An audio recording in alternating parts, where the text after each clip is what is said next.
मुख्यमंत्री देवेंद्र फडणवीसांनी हुतात्म्यांना अभिवादन केलं, श्रद्धांजली वाहिलेली आहे।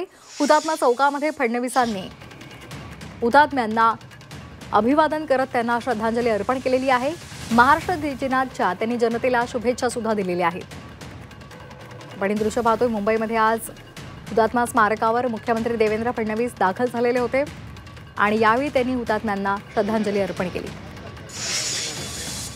महाराष्ट्र दिनाच्या मी खूप खूप शुभेच्छा देतो।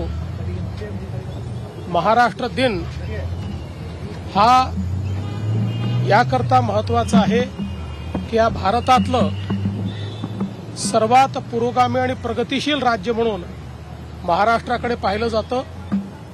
छत्रपती शिवाजी महाराज आणि भारतरत्न डॉक्टर बाबासाहेब आंबेडकर यांनी दाखवलेल्या मार्गावर चालणारा हा महाराष्ट्र निरंतर भारताच्या विकासामध्ये सर्वात महत्त्वाची भूमिका पार पाडतो आहे, याचा आपल्या सर्वांनाच अभिमान आहे।